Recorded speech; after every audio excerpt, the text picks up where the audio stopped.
Hello everyone, very good morning. तो कल 19 तारीख थी, सॉरी 18 तारीख थी, और एक देश की बड़ी कंपनी का कल क्वार्टरली रिजल्ट आया, रिलायंस इंडस्ट्रीज। उसके बारे में बहुत लोगों ने अपलोड किया हुआ है, और सभी का एक ही कहना है। There is a jump of some 70 73 78% का। उसमें आप लोगों ने मतलब समझा ही होगा, जाना ही होगा कि देर इज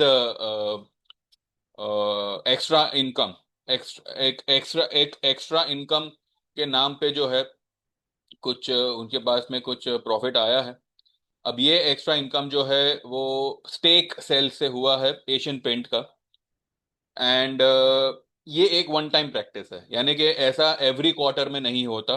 तो we don't have to consider that 9 to 10,000 crore जो भी उसका फिगर होगा, उसको अगर आप बाकात करते हो।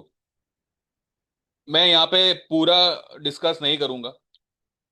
हम लोग रिलायंस इंडस्ट्रीज, एचडीएफसी बैंक जिसका रिजल्ट आज आएगा, अभी तक आया नहीं है। आईसीआईसीआई जिसका रिजल्ट आज आएगा, अभी तक आया नहीं है। ठीक है, उसका इम्पैक्ट क्या हो सकता है अगर रिजल्ट अच्छा आता है, बुरा आता है। I am not going on numbers, I will be just focusing on what will be the impact on Mondays market. Monday को हमें किस तरह से मार्केट में काम करना चाहिए, ठीक है। तो उसके ऊपर ही ये एक वीडियो बनेगा। तो ठीक है, no doubt results are good for Reliance, लेकिन एक वन टाइम एडजस्टमेंट पेमेंट है, एक स्टेक सेल से, जो एशियन पेंट का उन्होंने पता नहीं किस वजह से अभी इतनी बड़ी कंपनी।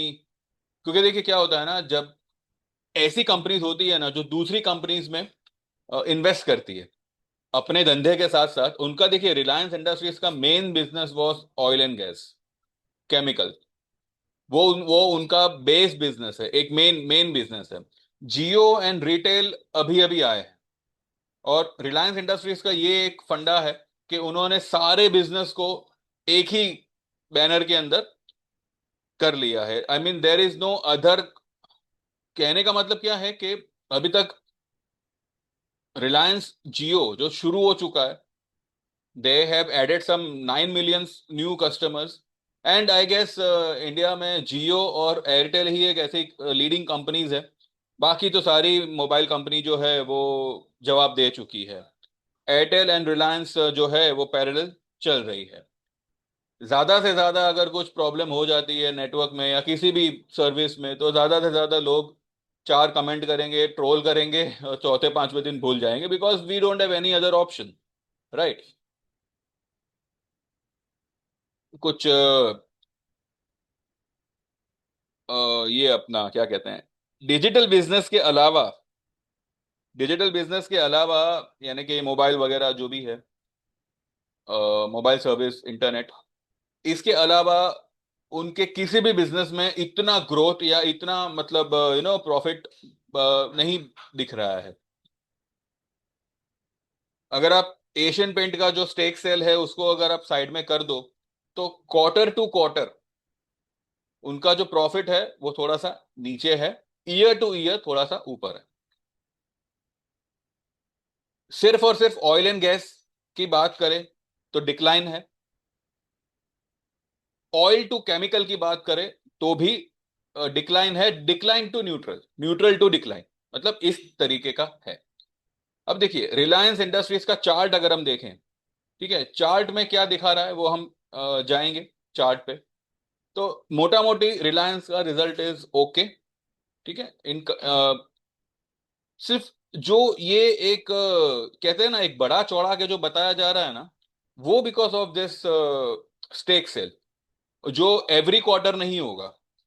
और दूसरी बात यह है कि ऐसी कंपनीज जो होती है, रिलायंस इंडस्ट्रीज जैसी, या कोई भी बड़ी कंपनी जो होती है जो दूसरी कंपनीज में इन्वेस्ट करती है, ठीक है, वो लोग जो है ना, चाहे वो कंपनी का भाव जो भी हुआ हो, they will never sell their stock, they will never sell their position unless and until या तो वो कंपनी में कुछ खराबी हो, या फिर जो परचेसर कंपनी है, यानी कि फॉर एग्जांपल रिलायंस रिलायंस ने एशियन पेंट का स्टेक सेल किया है, तो क्या खराबी यहाँ पे एशियन पेंट में है?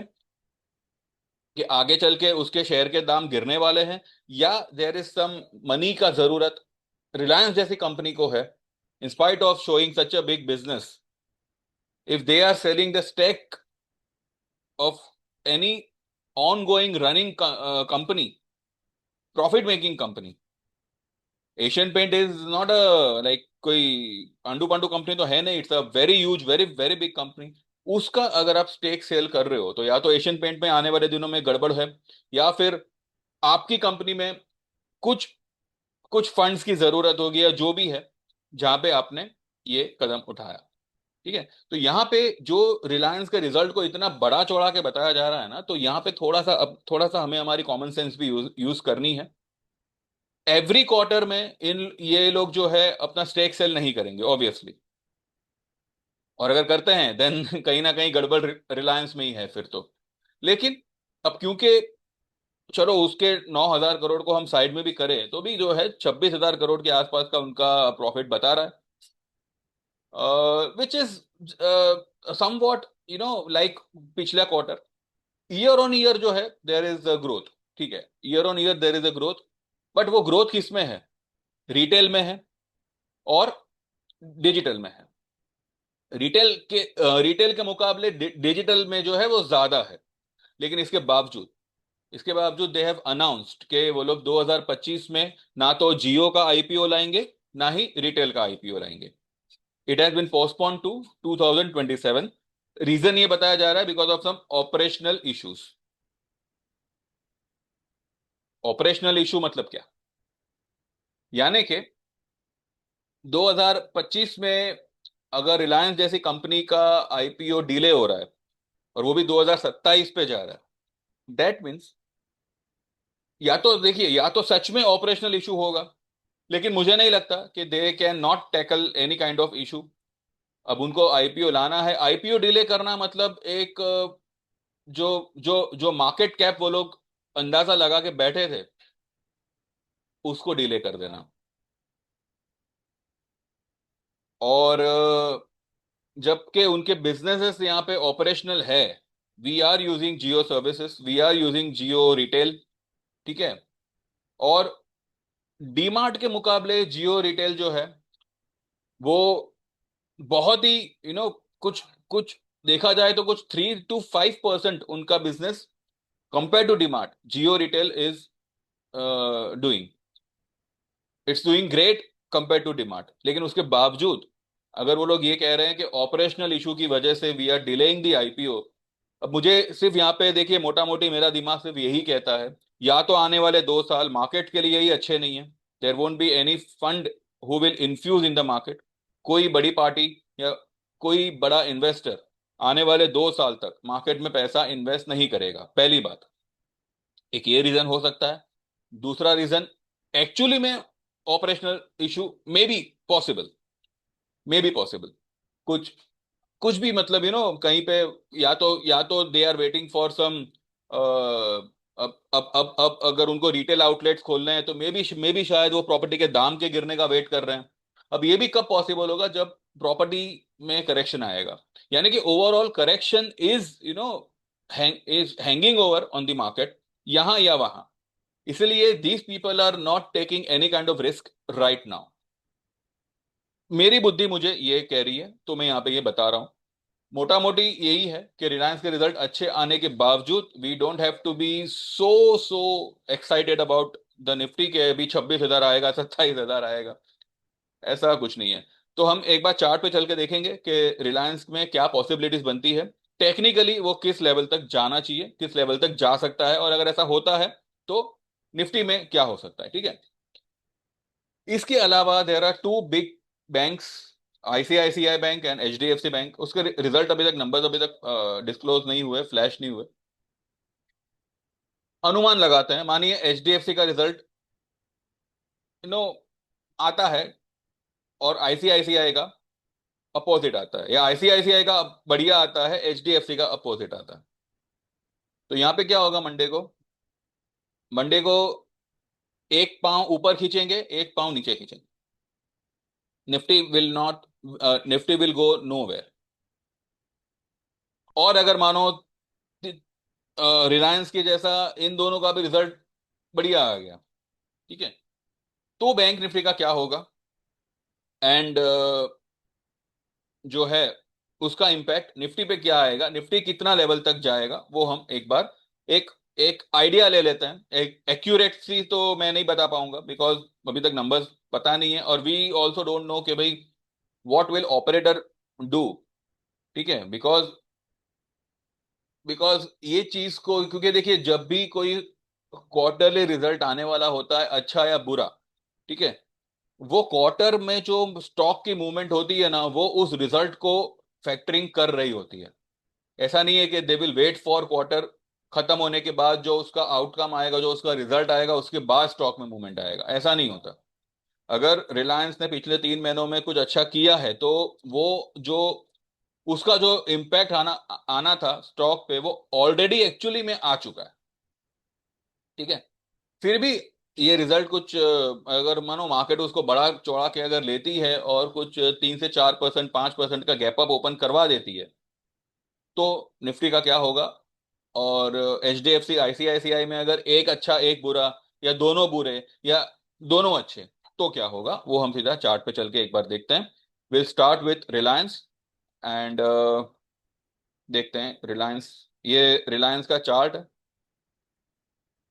राइजिंग वेज मैंने फिलहाल यहाँ पे बनाया हुआ है, और राइजिंग वेज को इसने नीचे में 3 क्लोजिंग से यहाँ पे इसको ब्रेक डाउन किया हुआ है रिलायंस ने।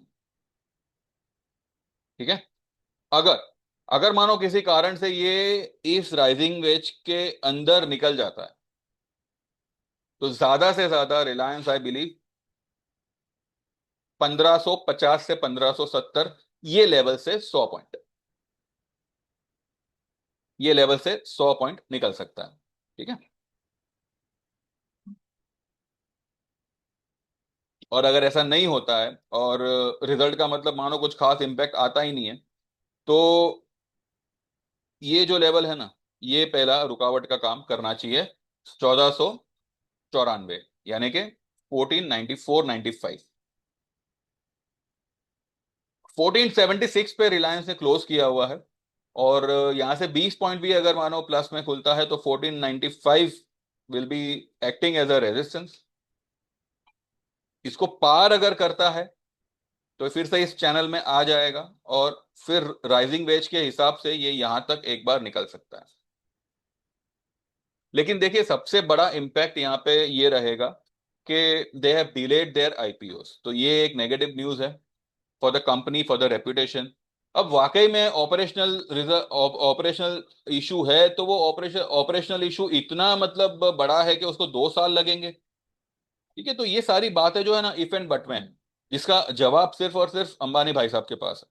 We can just assume, right. तो यहाँ पे अजम्पशन तो यही कहता है कि रिजल्ट के नाम पे हो सकता है निफ्टी को थोड़ा सा रिट्रेस कराया जाए, बिकॉज उसका PCR is again to some extent it's around oversold zone. लेकिन इसका मतलब ये नहीं है कि निफ्टी में नीचे जाने की जगह नहीं है। Still at this PCR also Nifty can go down about say about 400 to 500 points. अभी भी निफ्टी में इतनी जगह है जो निफ्टी नीचे जा सकता है। 0.59 का उसका PCR है एट प्रेजेंट, वीकली का। अभी जो वीक आएगा, जो अभी वीकली एक्सपायरी आएगी उसका, तो 4 दिन है। अगर मंडे को मानो कोई तेजी होती है, PCR को ठीक ठाक कर लेते हैं, 0.59 से 0 पॉइंट मे बी 85 या 90 तक अगर आता है, तो again there will be a big a big space for Nifty to move down. और रिलायंस की ये खासियत रही है, अगर वो गैप अप ओपन करता भी है ना, तो वो उसी दिन जो है आधे से ज्यादा अपनी तेजी को खो देता है। तो इतना भी मतलब एक्साइटेड मत होइएगा कि रिलायंस का रिजल्ट इज बढ़िया, तो अब यहाँ से जो है देर will be a huge spike and all. अगर स्पाइक आती है, मानो 5% गैप अप भी अगर खुला, रिलायंस 5% अगर गैप अप भी खुलता है, एक बड़े रेड कैंडल से वो क्लोज कर सकता है। तो overall it's a sell on rise, अभी भी it's a sell on rise only. Reliance का भी जो अपना स्टोकेस्टिक अगर आप देखो, तो इट इज अराउंड 10। जगह है उसमें भी, काफी काफी जगह है, कम से कम 50-80 पॉइंट नीचे गिरने की जगह है। लेकिन फिर भी मानो थोड़ा उसको अगर मैनेज करने पे आए, तो आई डोंट थिंक सो अगर जो गैप अप खुलता है वहां पे वो क्लोज कर पाएगा। ठीक है। अगर मानो इसीलिए इसीलिए मैंने फ्राइडे के दिन जो है सभी से ये कहा था कि एक एक लॉट से ज्यादा अगले हफ्ते के लिए मत कैरी करिएगा। ठीक है, जितना हो सके उतना बुक कर लो, और मैंने यही बात आप लोगों से भी करी थी। अगर कोई राइज आती है देन शिफ्ट टू अगस्त। ठीक है। तो कहीं ना कहीं दिस इज गेटिंग मैच्ड। अगर कोई राइज आती है तो हमें मंडे को अगस्त की पुट लेने का मौका मिलेगा, अगस्त की पोजीशन में सेल करने का मौका मिलेगा। तो अगर कोई राइज आई तो ठीक है, तो ये एक बात है। मान लीजिए एचडीएफसी, चलो एचडीएफसी का रिजल्ट देखते हैं, रिजल्ट यानी कि उसका चार्ट देखते हैं, रिजल्ट तो अब कभी आएगा। And see, I personally don't follow any kind of results and all, because result का क्या है, रिजल्ट में उन्होंने जो काम किया उतना ही है, राइट।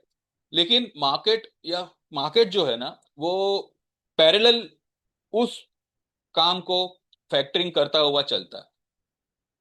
और कभी कभी हम ये देखते हैं कि रिजल्ट अफलातून आने के बाद भी जो है स्टॉक में गिरावट आती है, क्यों? क्योंकि वो ऑलरेडी अपने रिजल्ट को फैक्टरिंग करता हुआ ऊपर का ऊपर जा रहा है। बस आउटकम खाली कहते हैं ना, एक अनाउंस होना बाकी है कि भाई ये क्वार्टर में इन्होंने ये किया है। और जैसे ये रिजल्ट अनाउंस होता है, सीधा प्रॉफिट बुकिंग आता है।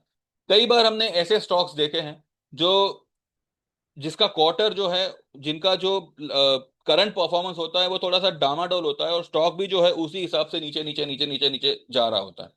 और जैसे ही रिजल्ट अनाउंस होता है कि ये स्टॉक ने बहुत ही बुरा काम किया है और बहुत ही बुरा रिजल्ट आया उसका, बावजूद इसके स्टॉक 5% का राइज कर जाता है, 10% का राइज कर जाता है।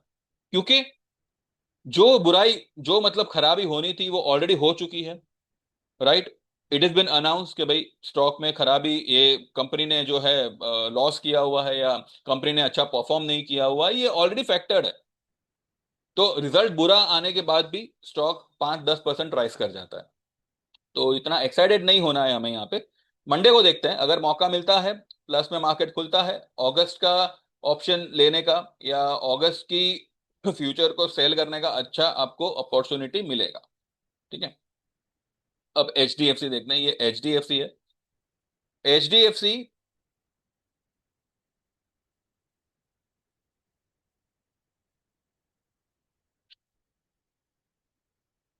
एच डी एफ सी जो है, I believe this is the ceiling. ये पिछले, इसको अगर हम देखें तो ये एक सीलिंग है यहाँ पे। ठीक है। और अगर हम इसी इसी कैंडल को लें और इसी रेंज को अगर हम ये करें, ठीक है, मैंने ये कैंडल की लो को और इस कैंडल की लो को पकड़ा है। ठीक है, ये वाली कैंडल की लो को पकड़ा है। चलो हम इसी कैंडल की हाई को पकड़ते हैं।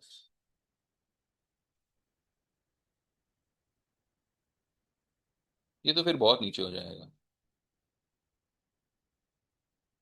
हाँ, यही यही ठीक है, यही रहने देते हैं, ताकि एक डब्बा जैसा तो कम से कम बने।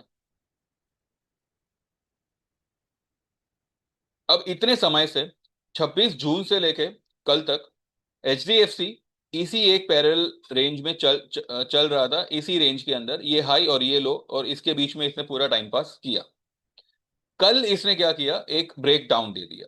ठीक है, ये चैनल के नीचे बंद किया है। अगर इसने इस चैनल के नीचे बंद किया है तो इसका सपोर्ट कहाँ मिलेगा, यहाँ पे इसको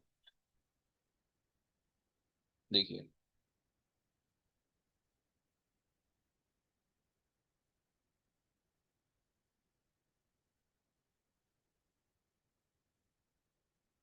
ठीक है, और ये भाई साहब यहाँ पे ये गैप छोड़ा हुआ है, ये इसने यहाँ पे ये गैप छोड़ा हुआ है। तो 1957, अगर इसके रिजल्ट में कुछ डामाडोल हुआ तो ये 1830 तक ये स्टॉक नीचे गिर सकता है। और अगर ऐसा होता है तो बैंक निफ्टी बहुत ही बुरी तरह से यहाँ पे पिटाई होगी। बैंक निफ्टी भी जो है यहाँ तक मुझे लगता है आ जाना चाहिए, या एटलीस्ट हम अगर यहाँ से एक ये बनावे, एक मिनट हाँ। इस कैंडल को लेते हैं, इस कैंडल को इस कैंडल से जोड़े तो ये तो फिलहाल अपने सपोर्ट पर ही है।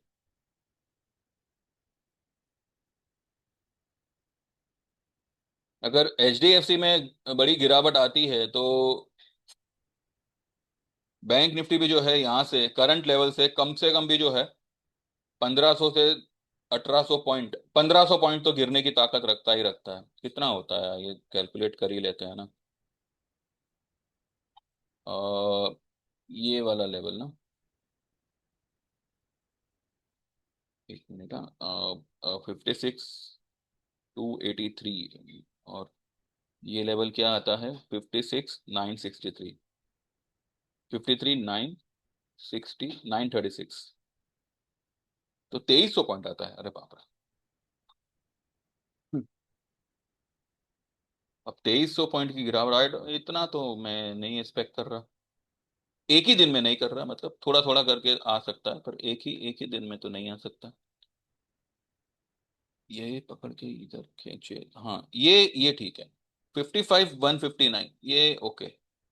यहाँ तक, यहाँ तक बैंक निफ्टी को ये पटक सकता है। ठीक है। 1000 पॉइंट,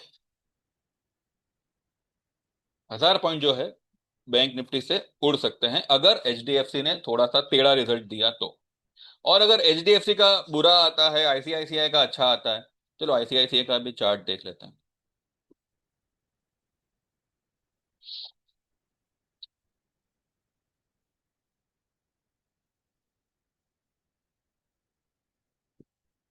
ये आईसीआईसीआई भी जो है ये एक ही रेंज में फिलहाल चल रहा है। देखिए इसने, इसको आप क्या ही बोले, मतलब अभी मेरी तो समझ में नहीं आ रहा है ये क्या पैटर्न है। इसने भी यहाँ पे एक गैप छोड़ा हुआ है आईसीआईसीआई ने, 1324, यानी कि 100 पॉइंट।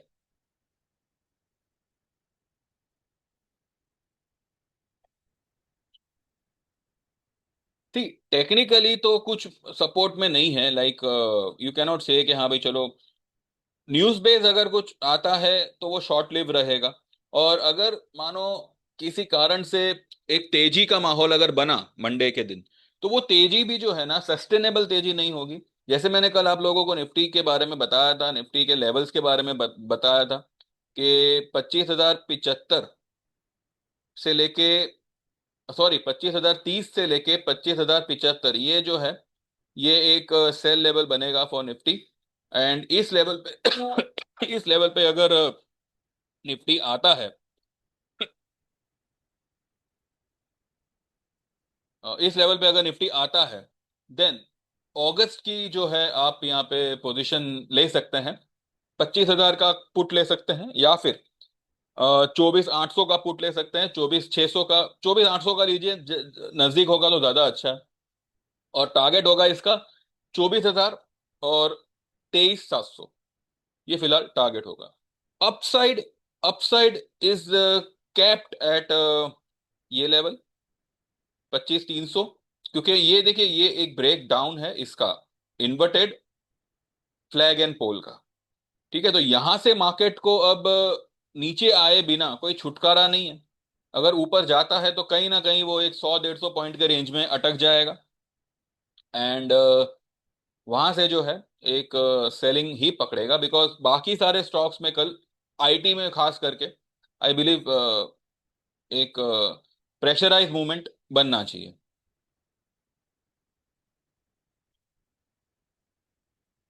तो नथिंग इज श्योर, पर इतना है कि राइज आई तो सेल करना है, राइज आई तो विल मूव टू आर अगस्त की पोजीशन, एंड बस दैट्स इट। फिलहाल तो मेरी समझ में यही आ रहा है। ठीक है, तो ठीक है, देखते हैं, let's see on Monday. And उसके बाद विल सी के अब क्या करना चाहिए क्या नहीं करना चाहिए। ए बी कैपिटल को एक बार देख लेते हैं।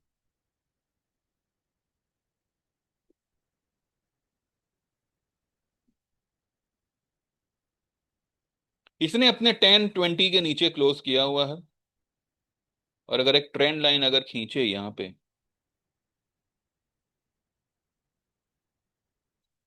ठीक है, तो ए बी कैपिटल में भी जो है ना हाँ, जिनकी 240 की पुट है, 250 की पुट है, थोड़ा इंतजार करो, आएगा वो, वहां वहां तक भी आएगा। एंड आई बिलीव कि ये मंडे ही जो है एक गैप डाउन से ही शायद ये ओपन होना चाहिए। 255 से 249 ये उसका वीकली का 10 में है, जो मुझे लगता है कि वहां तक वो सपोर्ट में सपोर्ट लेने आना चाहिए। तो मंडे को है ना, मार्केट में मुझे लगता है खिचड़ी बनेगी। एक ऊपर खींचेगा, एक नीचे खींचेगा, बाकी साइडवेज रहेगा, and Nifty will go no. ऐसा फिलहाल मुझे लगता है, क्योंकि इन सारी बातों पे भी हमें ध्यान देना होगा। वर्ल्ड मार्केट क्या करती है क्या नहीं करती है। ठीक है, रिलायंस का रिजल्ट अच्छा है, तो इस वजह से ऐसा नहीं होगा कि रिलायंस ही जो है, मतलब संजीवनी बूटी की तरह वही जो है पहाड़ को चढ़ा दे ऊपर। ऐसा कुछ नहीं है, वो पावर गया रिलायंस का।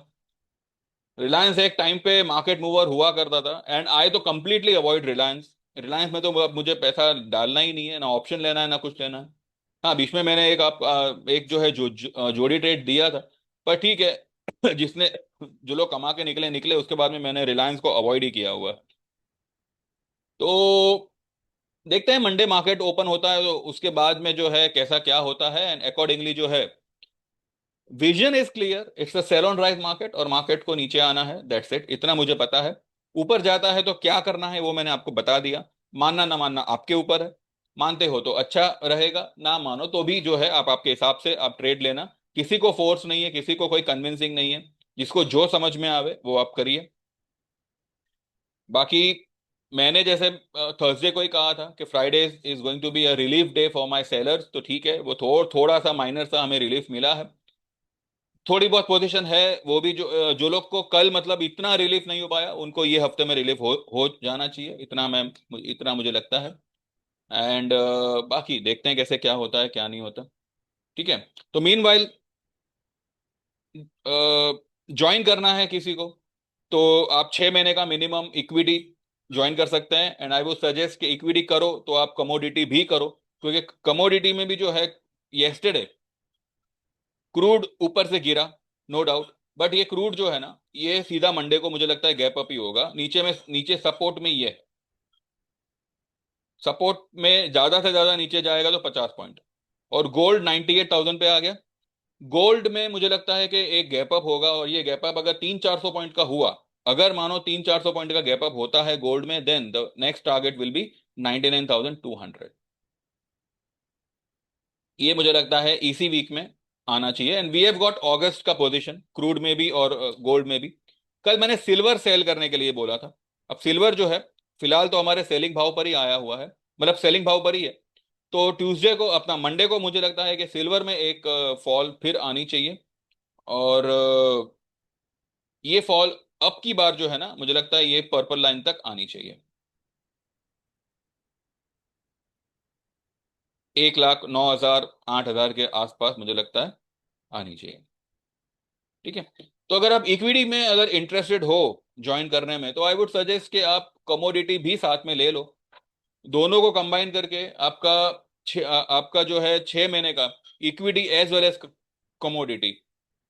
इक्विटी का 6 महीने का चार्जेस आर 5,000। कमोडिटी का इज 7,000 6 महीने का। दोनों ही अगर आप लेते हो तो आप 6 महीने का 10,000 पे करके यू कैन गेट एनरोल। सुबह 9 से लेके साढ़े साढ़े 11 तक रात में you will get you will keep getting trades. जैसे जैसे जो भी मतलब सही लगेगा, आई प्रोवाइड। जो चीज हम इक्विटी में नहीं कर पाएंगे वो हम कमोडिटी में डेफिनेटली कर ही लेंगे। तो ये एक प्लान है जिसमें आप एनरोल हो सकते हो।